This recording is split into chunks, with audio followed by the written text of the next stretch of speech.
I-PAC কাণ্ডে পুলিশের দায়ের করা এফআইআর গুলোর ওপর স্থগিতাদেশ জারি করলো সুপ্রিম কোর্ট। কি বলবেন বিষয়টা? দেখুন, আমার হাইকোর্টে মামলা যেদিন ছিল তাতে আমার হাইকোর্ট মমতা বাবুর পুলিশের মামলা খারিজ করে দিয়েছে। আবার সেই মামলাটা আজকে শুনানি ছিল সুপ্রিম কোর্টে, এবং সেই মামলায় ইডির যে উকিলরা ছিল তাতে রাজ্য সরকারের উকিলরা ঠা পায়নি। একটা সিনেমা হয়েছিল, বইটার নাম ছিল অনুসন্ধান, আর তাতে ভিলেনের রোল করেছিল আমজাদ খান আর নায়কের রোল করেছিল অমিতাভ বচ্চন। তাতে অমিতাভ বচ্চন আর ভিলেন হচ্ছে শোলে বইয়ের যিনি হিরো আমজাদ খান বলছে কম্পিটিশনে যে ঢাক পিটি দিয়ে পিটা কম্পিটিশনে হেরে যাবে সে জুতোর মালা গলায় পরে ঘুরবে। এখানে ইডি আর কলকাতা পুলিশ, ইডি আর পশ্চিমবাংলা পুলিশ লড়াই হচ্ছে, কিন্তু আমার সুপ্রিম কোর্টে ফেটে গেল ফেসে গেল কলকাতার পুলিশ ফেসে গেল, মমতা বাবু ফেসে গেল, মমতা খালা ফেসে গেল, ফেটে গেল কালিরামের ঢোল, আর ফেটে গেল সুপ্রিম কোর্টে মমতা বাবুর ঢোল। আজকে সুপ্রিম কোর্ট অর্ডার দিয়েছে যে আইপ্যাকে সেদিনকে যে ঘটনাবলী ঘটেছে তার পুরো সিসি ক্যামেরার ফুটেজ এবং সেদিনকে যে মমতার পুলিশ যে বাধা দান করেছে তার ভিডিও ফুটেজ সমস্ত কিছু হলফনামা দিয়ে সুপ্রিম কোর্টে জমা দিতে হবে ফেব্রুয়ারি মাসের 3 তারিখে। আপ तेरा क्या होगा रे, सोले डायलॉग रे श्यामा, तेरा क्या होगा रे सरदार। बोले कितना आदमी थे सरदार? 5 आदमी थे। এখানে এখন মমতা বাবু कितना आदमी थे, पुलिस लेके कितने आदमी थे? 5 आदमी थे। तो वहां আমজাদ খান শোলে বইয়ে ডায়লগ দিয়েছিল, আরে কালিয়াকে আপ গোলি খা। আর এখানে এখন সুপ্রিম কোর্ট যা আপাতত অর্ডার দিয়েছে, আপ মামলা খা। ইডি অফিসারের ফোন নিয়ে নিয়েছিলেন মুখ্যমন্ত্রী, অভিযোগ করছেন সলিসিটর জেনারেল। জনগণ বলছে ফোন চোর মমতা। আর মমতাকে কি কত উপাধি পাবে? উপাধি পেতে পেতে পেতে পেতে পেতে মমতা হয়েছে পা থেকে মাথা পর্যন্ত খালি উপাধি। আপনি বলুন, এই মমতা ব্যানার্জি কবিতা লেখে এপাং ওপাং থাপাং, তাহলে কবি হয়ে গেল। আবার এই মমতা ব্যানার্জি ছবি আঁকে, আর্টিস্ট হয়ে গেল। আবার এই যে ছবি বিক্রি হয়, আবার কোটি টাকায় যারা কেনে তারা জেলে যায়। আবার মমতা ব্যানার্জি সাহিত্যিক হয়ে যায়, বলে মহাকাব্য লিখেছে কাজী নজরুল ইসলাম, বাপের জন্মে কেউ শুনেনি। আবার বলে মহাবিজ্ঞানী চাঁদে গেছে রাকেশ হোসেন, বাপের জন্মে কেউ শুনেনি।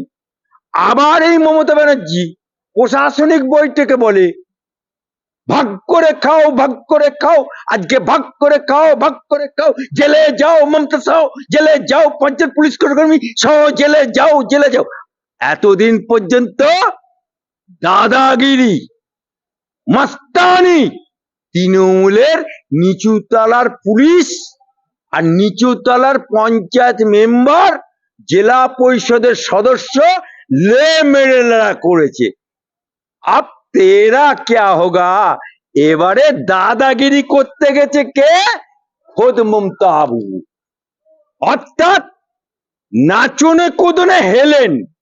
আর এখানে আর ঢিসুম ঢাসুমে ধর্মেন্দ্র, এটা প্রসিদ্ধ সিনেমার জগতে। আমাদের এখানে নাচনে কোদনে হেলেন মানে মমতা, আর ঢিসুম ঢাসুমে মানেই মমতার পুলিশ। কি ছিল ফাইলে? মমতা বুবুর, মমতা খালার, মমতা আপার, অভিষেক ব্যানার্জির প্রাণ ভোমরা ছিল।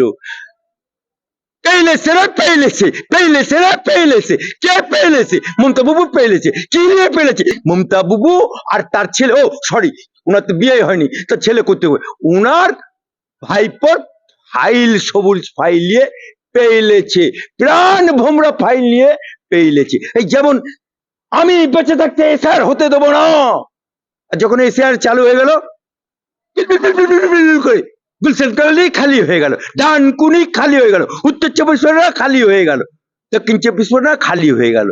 ঠিক সেই রকম ভাবে পেইলেছে রে পেইলেছে, মমতা বুবু পেইলেছে, প্রাণ ভোমরা ফাইল, সবুজ ফাইল নিয়ে পেইলেছে। দাদা, সুপ্রিম কোর্টের প্রাথমিক ধাক্কা খেলো রাজ্য সরকার ও তৃণমূল। সঠিকভাবে যদি মামলা চলে তাহলে গ্রেফতার হতে পারেন কি মুখ্যমন্ত্রী মমতা দেখুন, বন্দ্যোপাধ্যায়? এক্ষেত্রে আমার ইডি সিবিআই কে একজন মহামান্য হাইকোর্টের আইনজীবী হিসাবে আমার অ্যাডভাইস আছে। ইডি সিবিআই কে আমার অ্যাডভাইস, আমি স্বরাষ্ট্র দপ্তর কেন্দ্রীয় মন্ত্রীকে বলছি না, আমি ইডি সিবিআই যারা আধিকারিক, বাংলার বুকে এই ঢেমন মুখ্যমন্ত্রী, এই চাকরি চোরের মুখ্যমন্ত্রী, এই অভয়াকাণ্ডের মুখ্যমন্ত্রী, এই হুমায়ুনকে তালাক দেয়া মুখ্যমন্ত্রী, এই তালাক তালাক তালাক কে করেছে? মমতা বাবু করেছে। কিসের কারণে? হুমায়ুন একটা মসজিদ করেছে তার বাপের টাকায়, জনগণের, মুসলমানের টাকায়। ওর মতো সরকারি টাকায় তো দীঘায় জগন্নাথ মন্দির করেনি। আর মমতা বাবু জনগণের টাকায় দীঘায় জগন্নাথ মন্দির করলো। মমতা বাবু জনগণের টাকায় মহাকালের মন্দিরকে নিচে নামিয়ে নিল। মমতা বাবু দুর্গাঙ্গন মন্দির করলো। কার বাপের টাকা বলো? মমতা বুবুর খালু আপ্পা রেখে গেছিল নাকি ওর স্বামী, ও সরি, ওনার খালু আপ্পা রেখে গেছিল নাকি অভিষেকের বাপ রেখে গেছিল?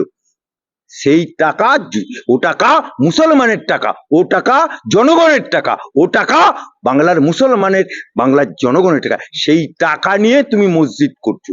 আজকে ইডি সিবিআই এই মমতা বাবু পশ্চিম বাংলায় কলকাতার বুকে তৃণমূলের নেতাকে ধরেছে বলে এই মমতা বাবু থানা থেকে ছাড়িয়ে এনেছে, এই রেকর্ড জানা আছে। এই মমতা বাবুর হসপিটালে আর্জি করে অভয়া সরকারি হাসপাতালে চাকরি করতে গিয়ে ধর্ষণ হয়েছে এবং মৃত হয়েছে, এবং সেখানে তৃণমূলের হুলিগান গেছে, পুলিশ বাথরুমে লুকিয়েছে। আবার উনি বলেন আমি রাত 2টো পর্যন্ত, আরে রাত 2টো পর্যন্ত কি করেছিস? রাত 2টো পর্যন্ত জেগে কি করেছিস? ওই জন্যই সেই রাত 2টো পর্যন্ত সারা বাংলার মায়েরা, বুবুরা, খালারা, আপাজানেরা, মাসিরা সবাই we want justice, we demand justice. এই মমতা ব্যানার্জি আমার যখন বিরোধী ছিল, মন্দির বিধানসভা, যে মন্দিরে বিধানসভায় উনি বসে আছেন, সেই মন্দির ভেঙে তছনছ করেছিল। অর্থাৎ এর গুন্ডাগর্দি সম্বন্ধে এই ইডি সিবিআই ওয়াকিবহাল ছিল। তথাপি ইডি সিবিআই যখন আইপ্যাকের অফিসে ঢুকলো হানা দিতে, তখন পাকাপোক্ত ভাবে সিকিউরিটি বা সেন্ট্রাল ফোর্স অ্যালার্ট না করে কেন গেল? এই প্রশ্নটা আমার রয়ে গেল ইডি সিবিআইয়ের কাছে। কারণ আপনি চোরের বাড়ি যাচ্ছেন, আপনি ডাকাতের বাড়ি যাচ্ছেন, তার ডাকাত গুলি চালাবে না, ডাকাত যান বাঁচানোর জন্য ভেন্টিলেটর দিয়ে ঝাঁপ খাবে না। যেমন ওদের জীবন কৃষ্ণ, সেই জীবন কৃষ্ণ যান বাঁচানোর জন্য পাঁচির থেকে লাফ মারে দাবাস হনুমানের মতো। তাই এ স্বভাব যখন তৃণমূলের লোকেদের আছে, মুখ্যমন্ত্রীরও আছে, ঘাড়কানো কাত তৃণমূল এক জাত, ঘাড়কানো কাত মমতা বাবু এক জাত। এই জাতের চুরি করা, জল ছাড়া মাছ বাঁচতে পারে না তৃণমূলের লোকেরা, পুলিশ থেকে আরম্ভ করে আপ টু এসপি থেকে আরম্ভ করে সমস্ত আপ টু পঞ্চায়েতের প্রধান পর্যন্ত চোর চোর চোর চোর মাচায় চোর। তাই ইডি সিবিআই কে আরো পাকাপোক্ত সিকিউরিটি নিয়ে যাওয়া উচিত ছিল। এবং আজকে যে হাইকোর্ট থেকে সুপ্রিম কোর্টে थप्पड़ पर थप्पड़, थप्पड़ पर थप्पड़, ये तो टेलर हो रहा है। थोड़ा इंतजार करिए হুমায়ুন সাহেব। মুসলমান ভোট 21 সালের আঁকড়া দেখুন, হিন্দু ভোট পেয়েছে 5 to 7 ভোট, বাকি সব মুসলমান ভোট জিতেছে। সেই মুসলমানদের এখন মসিয়া হয়েছে হুমায়ুন কবির। টেলার হচ্ছে, পিকচার আবি বাকি আছে।